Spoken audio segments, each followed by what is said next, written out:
Hello friends. आज इस video में हम एक इंडक्शन मोटर के स्टेटर पार्ट जो कि स्टेशनरी रहता है उसके बारे में डिटेल से देखेंगे कि उसमें कौन कौन से कंपोनेंट होता है और उसके बारे में हम लोग स्टार और डेल्टा कनेक्शन के बारे में भी जानेंगे कि स्टार कनेक्शन किस तरह से लिया जाता है और डेल्टा कनेक्शन किस तरह से लिया जाता है, और इसको फिगर के माध्यम से देखेंगे कि किस तरह से डेल्टा और स्टार कनेक्शन किया जाता है। सबसे पहले ये कि हमारे पास इंडक्शन मोटर है जो कि 0.55 किलोवाट की रेटिंग का है। मैंने एग्जाम्पल के तौर पे एक छोटा सा मोटर लिया है। बड़े मोटर के इसमें भी प्रिंसिपल सेम होता है, बस कूलिंग मैकेनिज्म थोड़ा बहुत डिफरेंस रहता है। तो आइए देखते हैं इसके डिफरेंट डिफरेंट कंपोनेंट्स क्या है। सबसे पहले ये जो ऊपर का कंपोनेंट है इसको हम लोग टर्मिनल बॉक्स बोलते हैं, टीबी बोलते हैं। यहीं पर मोटर के अंदर से जो वाइंडिंग होती है वो बाहर आती है और हम जो बाहर इस ग्लैंड के थ्रू हम लोग केबल डालते हैं अंदर, जो कि इस टर्मिनल्स में जाकर कनेक्ट होता है और मोटर को सप्लाई प्रोवाइड करता है। ठीक है, ये इसकी नेम प्लेट रेटिंग है। तो ये हमारा 0.55 किलोवाट का है। नेम प्लेट रेटिंग के बारे में डिटेल में मैंने एक एनालिसिस वीडियो बनाया है इसके पहले वाले वीडियो में। हमारे चैनल पे जाके बिल्कुल उस वीडियो को देखिए, आपको आइडिया हो जाएगा कि नेम प्लेट रेटिंग के अंदर क्या क्या और कंपोनेंट्स होते हैं और उसका सिग्निफिकेंस क्या क्या होता है। ठीक है, अब इसको हम लोग टॉप से देखें तो टीबी कुछ इस तरह से दिखता है। 3 टर्मिनल इधर होते हैं, 3 टर्मिनल उधर होते हैं। इसके बारे में आपको मैं बताऊंगा डायग्राम से कि किस तरह से कनेक्शन किया जाता है। आइए इसके पार्ट्स के बारे में पहले देख लेते हैं। देखिए, ये जो बाहर का पार्ट है इसमें फिन से कनेक्टेड है, ये इसके बेटर कूलिंग के लिए होता है क्योंकि सरफेस एरिया बढ़ जाता है। देखिए, अगर इस तरह से अगर निकला हुआ है प्रोजेक्टेड है तो इसका जो सरफेस एरिया है वो बढ़ जाता है, तो उससे क्या होता है, ज़्यादा इफेक्टिव कूलिंग हो जाता है। ठीक है, तो इसका जो बॉडी है उसके आउटर पार्ट को योक बोलते हैं। ठीक है, इसे योक कहा जाता है। इसी में माउंटेड होता है हमारा वाइंडिंग और कोर। ठीक है, इसके नीचे में यहाँ देखिए, इसको हम लोग बेस बोल्ट्स यहाँ पर अटैच करते हैं। मतलब बेसिकली ये जहाँ भी माउंटेड हो ग्राउंड में इस तरह का होल क्रिएट का इस तरह का इसमें होल रहता है, जो कि जो फाउंडेशन होता है उसके साथ उसके साथ होल का मैचिंग होता है और नट बोल्ट्स के थ्रू उसको टाइट करते हैं। तो ये यहाँ यहाँ दो इधर होता है, और इसको अगर 3D में देखें तो बैक साइड में भी दो यहाँ और एक यहाँ कनेक्टेड होता है। ठीक है, उसके बाद आइए हम इसके दूसरे पार्ट की ओर देखते हैं। देखिए, ये तो हमारा ऊपर का योक हो गया। नीचे में ये जो है ये हमारा है कोर, ये लेमिनेटेड कोर है। ठीक है, इसके बीच में जो स्लॉटिंग की गई है वो वाइंडिंग्स की स्लॉटिंग है, और ये है हमारी टोटल वाइंडिंग। ठीक है, ये आपस में इंटरनली कनेक्टेड होता है। ठीक है, और एक दूसरे से इंसुलेटेड होता है। ये देखिए, ये इंसुलेशन पेपर दिया गया है यहाँ पर, ये इंसुलेशन है। तो इस तरह से आपस में एक दूसरे से कनेक्टेड, इलेक्ट्रिकली आइसोलेटेड होता है। और इस जो स्लॉटिंग है इसके बीच में होता है। इसके बीच में जो हमारा एयर गैप रहता है उसके बीच में रोटर रोटेट करता है। ठीक है, आपको पता है कि अगर किसी भी इंडक्शन मशीन में 3 फेज सप्लाई दिया जाता है तो इसी वाइंडिंग्स के बीच में, स्टेटर के वाइंडिंग्स के बीच में 3 फेज रोटेटिंग एमएमएफ डेवलप होता है। एमएमएफ के बारे में भी मैंने कॉन्सेप्ट समझाया मेरे इस लेक्चर्स में, उसको आप जाके देखिएगा क्वेश्चंस के मीडियम से। तो इसमें एक रोटेटिंग एमएमएफ डेवलप होता है जो कि रोटर को रोटेट करता है। ठीक है, उसके इन्फ्लुएंस से रोटर रोटेट होता है। तो ये स्लॉटिंग दिया है, इसी स्लॉटिंग के बीच में वो डेवलप होता है। ठीक है, उसके बाद इसको हम लोग इसकी स्लॉटिंग बोलते हैं, यानी कि स्टेटर की स्लॉटिंग बोलते हैं। ठीक है, और ये हमारी वाइंडिंग हुई। नॉर्मली हम लोग कॉपर की वाइंडिंग यूज करते हैं, उसका कंडक्शन अच्छा होता है और वो उसको ज़्यादा हम लोग ट्विस्ट भी कर सकते हैं। एल्युमिनियम में क्या होता है जनरली कि एल्युमिनियम को ट्विस्ट करने से वो टूट जाता है, तो हम लोग बेसिकली कॉपर का यूज़ करते हैं। ठीक है, तो ये इसका ओवरऑल बॉडी पार्ट हुआ। अब ये देखिए, ये जो टर्मिनल बॉक्स है इसमें अंदर से टर्मिनेशन हुआ है और ये कनेक्टेड है 3 इधर और 3 इधर, 6 से। इसको हम लोग कैसे देखते हैं दोस्तों, अगर इस टर्मिनल बॉक्स को हम लोग इस तरह से देखें तो इसमें 3 टर्मिनल कनेक्शन में 3 होते हैं। ठीक है, उसको हम लोग नोमेनक्लेचर करते हैं UVW। ठीक है, तो ऊपर के कनेक्शन में हम लोग सपोज कीजिए इसको हम लोग मान लेंगे W2, U2, U2 और V2, और U1, V1, W1। इसको ऐसे क्यों मानते हैं आपको बताता हूँ। देखिए, टर्मिनेशन में अगर हम लोग इस तरह से माने कि W2, U2, V2 है और यहाँ पर U2, U1, V1, W1 है, तो जो U1 है उससे L1 कनेक्टेड होगा, यानी कि पहला फेज हमारा कनेक्टेड होगा 3 फेज सप्लाई में। L2 में दूसरा फेज कनेक्टेड होगा V1 से, और L3 तीसरा फेज कनेक्टेड होगा W1 से। ठीक है, तो इस तरह से हम लोग 3 फेज सप्लाई इस वायर के थ्रू जाएंगे। तो हमारा इसमें सपोज एक वायर L1 ये है, दूसरा ये L2 है, तीसरा ये है L3, और ये है हमारा U1, V1 और W1। अब ये किस तरह से कनेक्टेड होता है, देखिए, अगर हम लोगों ने स्टार कनेक्शन लेना है इस मोटर के लिए तो क्या करेंगे हम लोग, L1, L2, L3 यहाँ कनेक्टेड करेंगे, U1, V1, W1 यहाँ होगा।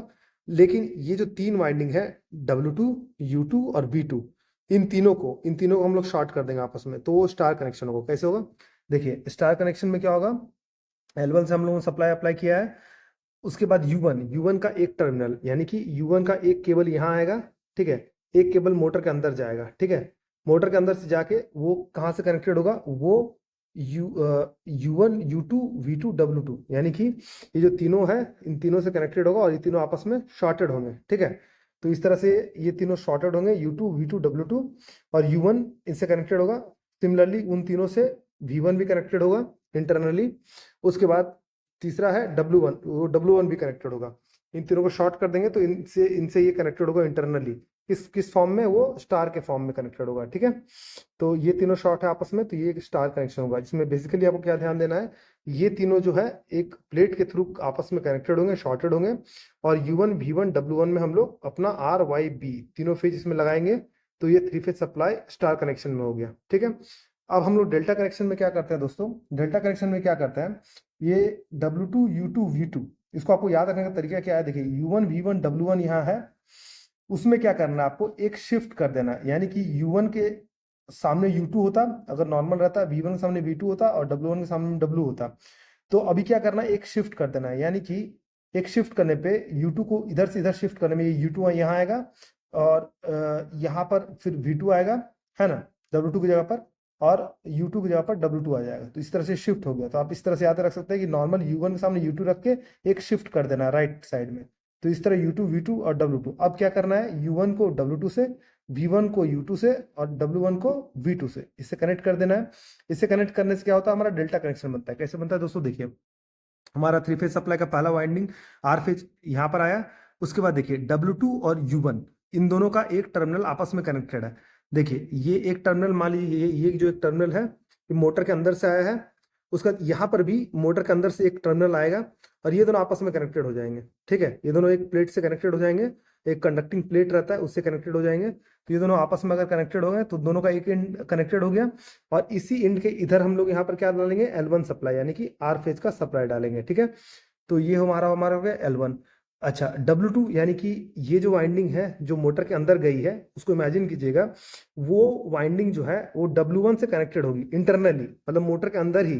ये जो वाइंडिंग से जो स्लॉटिंग है, या जिसमें जो वाइंडिंग की गई है, उसमें वो इंटरनली कनेक्टेड हो जाएगी। क्या, W2 का जो एक एंड है वो यहाँ पर कनेक्टेड हो जाएगा, और उसका जो दूसरा एंड है वो W1 के दूसरे एंड से कनेक्टेड हो जाएगा, ठीक है। तो W1 हमारे केस में क्या है, W1 हमारे केस में ये है। तो इंटरनली वो दोनों आपस में कनेक्टेड है, और W1 जो है L3 में जाएगा, यानी कि यहाँ पर कनेक्टेड है। अब देखिए, अब हमने इसको इससे कनेक्ट किया, और इस टर्मिनल को हमने क्या माना है, V2 माना है ना। देखिए इस कनेक्शंस को कंपेयर कीजिएगा, इसको इस लास्ट वाले टर्मिनल को देखें हम लोग, इसको हम लोगों ने क्या माना है, V माना है। तो ये लास्ट वाला टर्मिनल है, इसको हम लोगों ने V माना है, ठीक है। तो अब ये V2 से कनेक्टेड हो जाएगा, W1 ये आपस में कनेक्टेड हो गए, ठीक है। ये देखिए, ये जो शॉर्टिंग पॉइंट है यहाँ पर है, आप इसको यहाँ पर कंसिडर कर सकते हैं, ये दोनों का शॉर्टिंग पॉइंट यहाँ है। तो ये दोनों आपस में कनेक्टेड हो गए, और L3 से हमने एक टर्मिनल निकाला है RYB फेज का, ठीक है। ये आपस में कनेक्टेड हो गए, वो L3 में कनेक्टेड हो गए। अब V2 और V1 जो है आपस में क्या है, इंटरनली कनेक्टेड है, यानी कि हमारा V2 ये था, उसके साथ V1 ये है हमारा, क्योंकि U1 V1 W1 ये है ना। तो V1 और V2 ये दोनों आपस में इंटरनली कनेक्टेड है वाइंडिंग के थ्रू मोटर में, ठीक है। वो इंटरनली कनेक्टेड है, और उसके बाद उसका जो दूसरा एंड है, इसका जो दूसरा एंड है V1 का, वो किससे कनेक्टेड होगा, U2 से, क्योंकि हमने बताया था ना ये W2 U2 V2 है। तो ये इससे कनेक्टेड हो जाएगा आपस में। ये शॉर्ट हो गया, इसके शॉर्ट हो जाने से क्या हो जाएगा, ये जो कनेक्शन पॉइंट है वो यहाँ पर मिल जाएगा, और उससे क्या कनेक्टेड होगा, L2, यानी कि उससे ये L2 यहाँ से कनेक्टेड होगा, और ये 3 वाला वायर है, ये इधर से निकलता है। तो इसका मतलब है कि डेल्टा के केस में क्या करते हैं हम लोग, W2 U2 V2 U1 V1 W1 करते हैं, और W2 को U1 से कनेक्टेड करते हैं, हमारे U2 को V1 से कनेक्टेड करते हैं, और V2 से हम लोग कनेक्ट करते हैं W1 को। तो इस तरह से हमारा डेल्टा कनेक्शन इस हिसाब से कंप्लीट हो जाता है। तो ये डेल्टा कनेक्टेड मोटर को इस तरह से कनेक्ट करते हैं। पर इसके पहले हम लोग अगर स्टार कनेक्शन है तो U2 V2 W2 को आपस में शॉर्ट करते हैं, और सिर्फ इन तीनों से लेते हैं। फिर उसमें क्या होता है, L1 L2 L3 का इससे डायरेक्ट कनेक्शन नहीं होता है स्ट्रिप के थ्रू, ये तीनों आपस में शॉर्ट होते हैं, ठीक है। और इससे ये कनेक्शन होता है U1 V1 और W1 का। तो इसके हिसाब से हम लोग इसका टर्मिनेशन कनेक्शन करते हैं दोस्तों। ये है हमारा मेन बॉडी, इसको योक बोलते हैं। ये जो अंदर का स्लॉटिंग है वो कोर स्लॉटिंग है, और ये बाहर की वाइंडिंग्स है, इसमें वाइंडिंग इसमें माउंटेड होते हैं और आपस में इंसुलेटेड रहता है।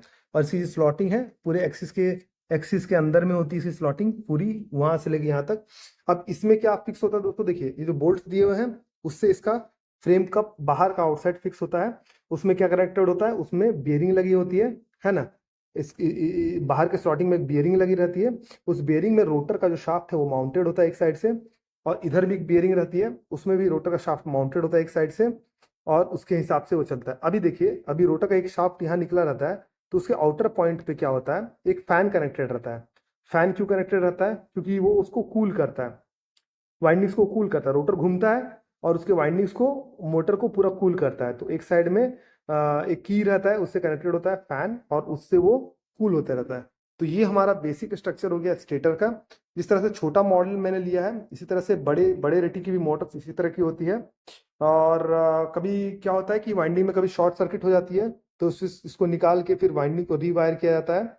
कभी कभी क्या होता है कि इसकी जो बियरिंग होती है वो बियरिंग डैमेज हो जाती है, और कभी वो मोटर के अंदर जाके किसी दो टर्मिनल को शॉर्ट कर देती है, तो उसके केस में भी प्रॉब्लम होता है, वाइंडिंग जल जाती है।